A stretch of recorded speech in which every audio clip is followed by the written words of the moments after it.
while Dean is taking us on a little tour here, Yeah. Mike, and before Yeah. we're going to talk about quality today, and I love that topic because Fabulous.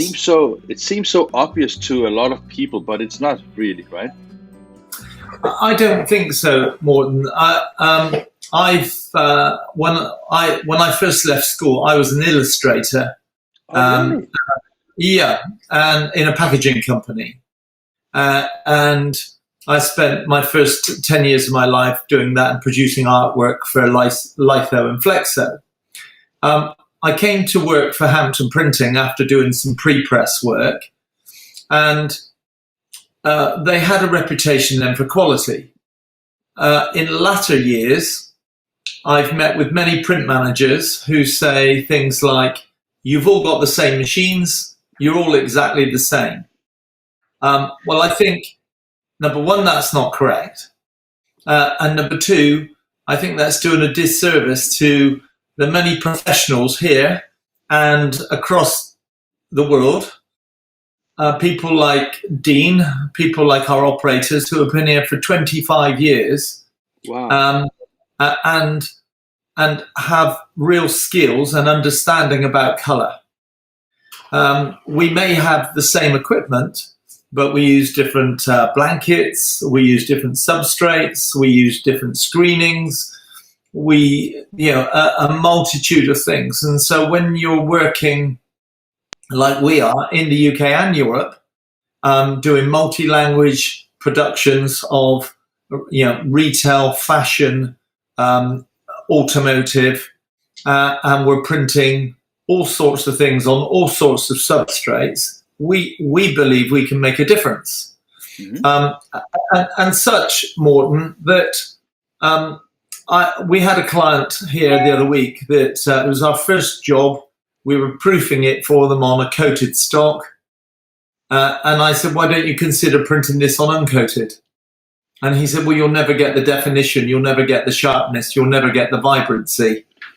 So we did, and we showed him. Of course. And wow, they went for it. And he wrote to me, and he said, "Mike, it's great to see somebody so enthusiastic about your craft."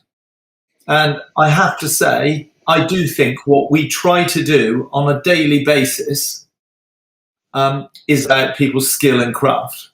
We have retouchers in pre-press, retouching colours for paint and for matching furniture and flooring and leathers, and that's a skill, and I don't think it should be underestimated, personally. I like that approach a lot, and I think that, this morning we started with Ulrik Stetter, who is working as in operations for a huge online printing company. And, as he said, it was all about how many jobs you could get on a sheet. And yes. I think that you couldn't disagree more.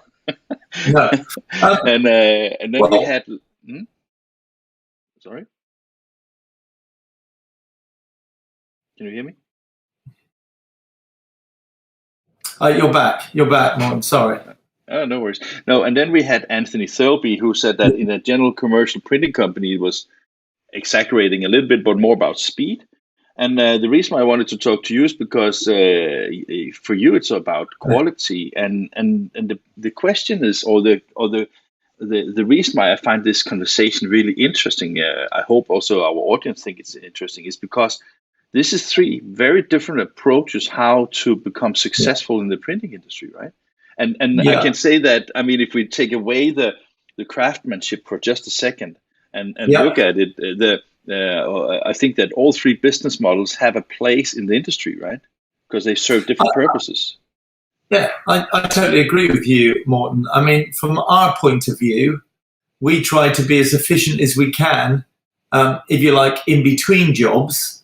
And once we're running, in terms of our planning, we run a complete closed loop network from pre-press into press. Mm-hmm. So we start off very quickly. And without a doubt, efficiencies, like the two previous speakers talked about, is absolute key. I'm sure their businesses are doing very well, as is ours. And I think there's different types of clients. we don't just print, the quality end. We print everything that anybody wants us to, But yeah, there's complete differences, but I think we've all got our own places, definitely. Yeah, of course. I totally agree, and I have never had any intention of trying to put one ahead of the other. I'm just trying to see, because basically everybody who's starting up a business, they do it first of all to be occupied. I was just about to say, and the second reason, of course, also to make your owners some money and make sure that you can pay your bills. And of course, I think there's been, at least from my perspective, there's been a tendency that everybody thought that they should go online. Everybody thought that it should go cheap. Everybody thought that they should go fast and go the commodity way. And I have always also in INKISH tried to emphasize that there's not enough customers for all being online printers, because they have to have such huge volume. So if we're going to have a place in this ecosystem, we need to have some kind of specialization or some kind of uniqueness or something that attracts our customers to you. And I think what you're doing is fantastic, because I think that probably your selling price per sheet is probably higher than an online printer's price per sheet, right? Yeah, I'm sure we are, without a doubt. I think from my point of view, Morten, there is a place for all of us, and we're all equal. I can learn. I and we as a business can learn so much from those people. We have the latest technology. We have a purpose-built, air-cooled factory that helps to keep things consistent. But I still travel to see clients to give them advice. They still ask us to do that on a weekly basis. And we can add real value, because I think over the years, some of the expertise of buying has maybe diminished a little bit with people cutting headcount. And I think it's important for us not just to be a print company, but to be almost like a consultant sort of position as well, where we can add some value by advising it, and in the end, getting a better result. It works for us, Milton. It does, honestly. Yeah. One of the things I can't help think about, and one of the things that you and I spoke about before this interview or this session here, was also the fact that, a lot of the print manufacturers like Heidelberg, König & Bauer, and, these types of companies, I think they have been under stress for whatever reason, but I think they have been heavily focused on efficiency and heavily focused on speed and heavily focused on setup time, things like that. And I can't help thinking, because you have some of the latest equipment from Heidelberg, and of course you have a very efficient machine park in your company. But that means that you can produce the best quality also on the fastest machine, right? Yeah. I said we run at the moment, we run two Heidelberg 6-color with coaters, XLs. They've got every conceivable extra on them, extended dryers, and they're fantastic presses. And all I hear from Heidelberg is push to stop. And when they came to visit us to have a good look around, I asked them the question: yes, your machines are amazing. Push to stop is a great technology, but surely you should be talking about how they are built to print the best work. Yeah. How we can print a 340 hybrid dot on an uncoated stock as well as it can on a coated stock. And I think they agreed to me. I mean, the latest machine, Morten, has got push to stop on it. And yes, there are jobs where we can use it, and we will use it. But it's not for all jobs. And I think they'd admit that. But we can still, it's been operating now, the new one, for 8 months. And I think we've printed over 16 million sheets through it. So we're still working. That's great. Yeah. And what I couldn't help think about, when you say 8 months, it still smells like a new car then, right? It does. We still polish it every day. But we do. I mean, Dean will show you both of the presses down there. We like to keep it clean. We think it's good. We can print a job very quickly then. Yeah. It looks really nice and clean. And as I said to you, the moment we can go to the UK, we will be going to see your company so we can have a little bit more details of what you're doing, also from a print sign perspective.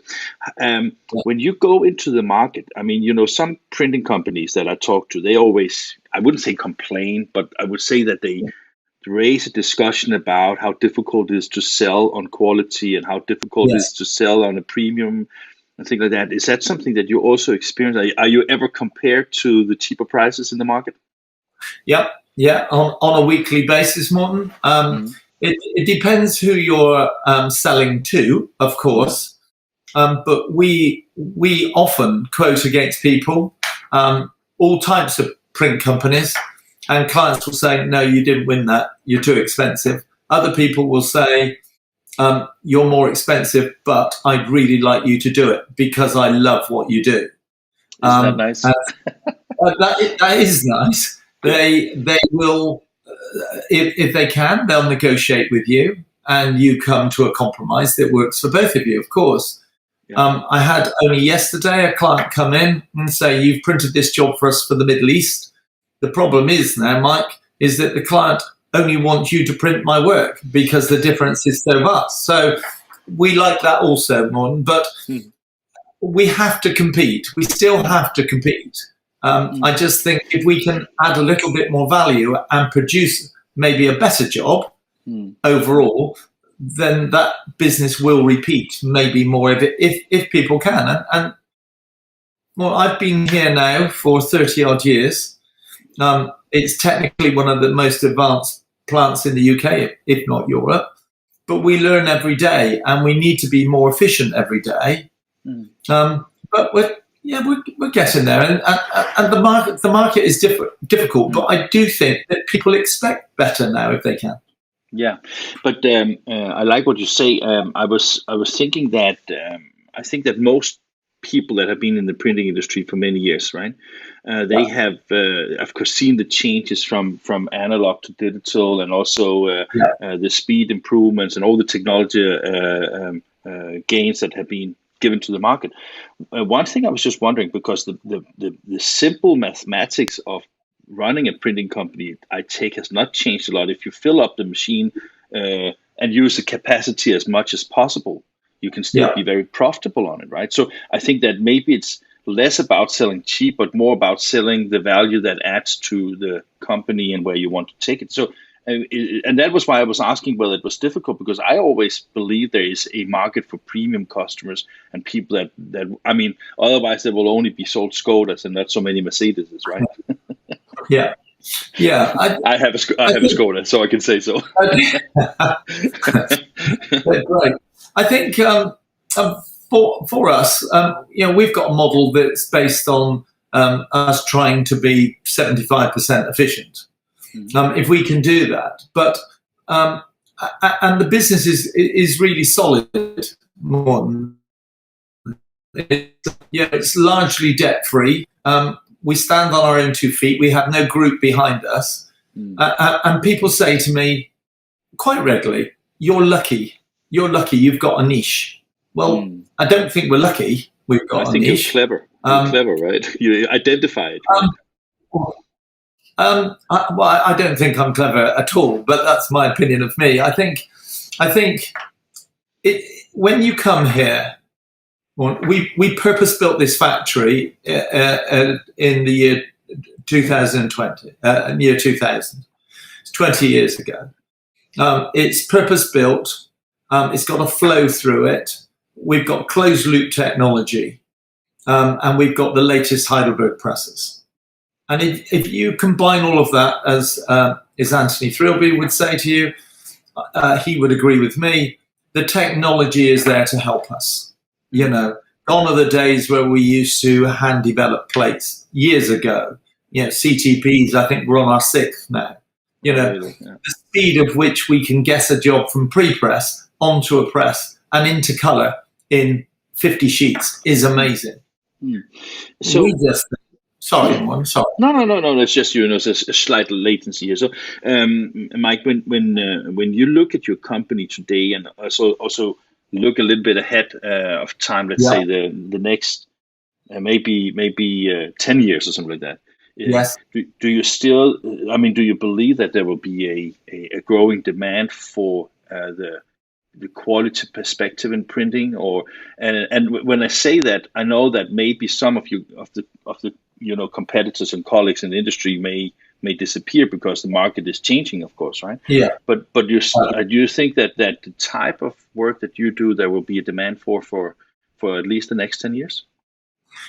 I do actually. Morten, we're a relatively small company. We've increased our turnover in the last year by, it's our year end of June, but roughly 13 to 15%. We're profitable. And there's an awful lot of companies out there that demand quality. We have to manage our overheads and our costs. The cost of running this business is a lot less now than it was 10 years ago. Yeah. And we need to continue to do that to be able to compete. But yeah, I think there is going to be quality going forward. Yeah.